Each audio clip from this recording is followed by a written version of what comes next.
بہت بڑا نام ہے امام ابو مالک کا. یہ اتنے بڑے شخص ہیں کہ ہارون رشید نے انہیں قاضی القضاء بنایا تھا, چیف جسٹس بنایا تھا. حضرت امام مالک کہتے ہیں میں غریب کا بیٹا تھا. اکثر دین پڑھنے والے غریبوں کے بیٹے ہوتے ہیں. امیروں کے بچے ایف ایس سی پڑھتے ہیں, بی ایس سی پڑھتے ہیں, ٹیکنالوجی پڑھتے ہیں. غریبوں کے بچے دین پڑھتے ہیں, اور پھر امیروں کو ممبریاں ملتی ہیں, غریبوں کے بچوں کو اللہ ممبر عطا فرماتا ہے, مصلی رسول اللہ دیتا ہے. حضرت سیدنا امام ابو مالک فرماتے ہیں میں غریب کا بیٹا تھا اور میری 6-7 بہنیں, میں اکیلا بھائی تھا. آپ فرماتے ہیں میرے ابا جی فوت ہو گئے. میری امی پکڑ کے مجھے ایک دھوبی کی دکان پہ لے گئی, کہنے لگی اسے کپڑے دھونے کا طریقہ بتا دے, سلیقہ سمجھا دے, یہ بھی ایک چھوٹی سی لانڈری کی دکان کھول لے گا, میری بیٹیوں کا پیٹ پالے گا.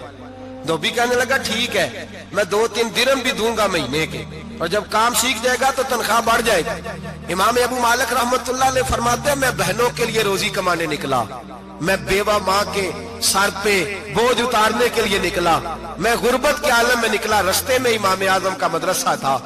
فرماتے میں وہاں چمکتے چہرے دیکھتا, لیکن اپنی غربت کو دیکھ کے میں آگے بڑھ جاتا, پریشان ہوتا کہ میں کیسے علم حاصل کروں گا. آپ فرماتے امام صاحب مجھے اکثر دیکھتے. ایک دن امام اعظم باہر نکلے, مجھے کھڑے ہوئے دیکھا تو قریب بلایا, سینے سے لگایا, ماتھا چوما. کیا نام ہے؟ میں نے کہا ابو مالک میرا نام ہے. کہا تمہیں پڑھنے کا شوق ہے؟ کہا بڑا شوق ہے. کہنے لگے چل آ جا پڑھا کر, آ جا مدرسے میں پڑھا کر. کہتے میں سارا دن وہاں پڑھتا, گھر سے کام کرنے آتا, سارا دن امام اعظم کے پاس پڑھتا رہتا. مہینہ آیا تو میری اماں کہنے لگی تنخواہ لاؤ. میں نے کہا امی جی تنخواہ تو وہ دے گا جو ڈیوٹی پہ جاتا ہو, میں تو پڑھنے جاتا ہوں. کہتے اماں گھر سے نکلی اور بڑے غصے کے ساتھ نکلی, کہنے لگی مولوی نے میرا بچہ خراب کر دیا, میرا بچہ خراب کر دیا. میں کام پہ بھیجتی تھی, اس نے کس چکر میں ڈال دیا, مسئلوں سے بھی کبھی پیٹ بھرا ہے, کام بھی تو کرنے چاہیے نا. کہتے امام اعظم کے سامنے کھڑی ہوئی. امام صاحب بڑے امیر کبیر آدمی, اربوں خربوں پتی تھی, اور پھر اتنے بڑے عالم فقیہ, سارا بغداد, سارا کوفہ, سارا مصر سلوٹ کرتا ہے. بی بی آئی اور تیز جملے, عورتوں کا طریقہ ہوتا ہے. کہنے لگی مولوی تیری سفید داڑھی, تیرا اتنا نام, تجھے خیال ہی نہیں آیا میں بیوہ عورت ہوں, تو نے میرا بچہ خراب کر ڈالا, میری یتیم بچیاں روٹی کہاں سے کھائیں گی, مسئلوں سے بھی کبھی پیٹ بھرا ہے.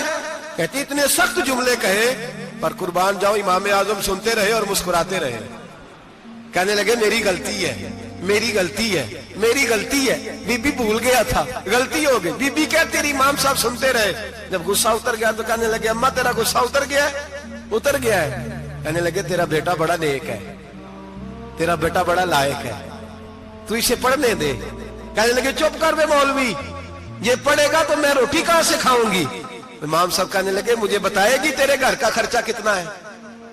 اس نے ایک لفظ تو ہے 3 دینار کا, ایک روایت ایسی بھی لکھی ہے بزرگوں نے, کہنے لگی 40 درہم ہے.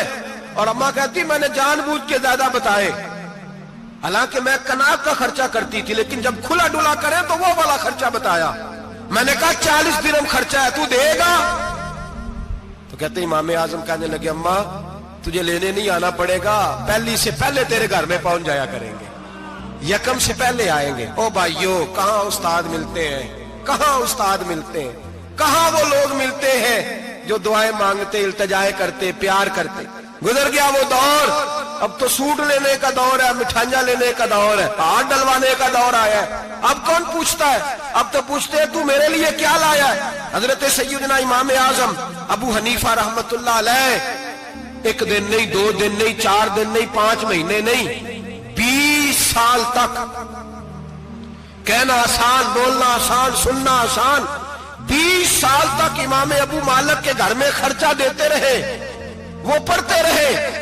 اماں کہنے لگی تو میرے بیٹے کو لگا تو لیا ہے, تو پڑھ کے بنے گا کیا.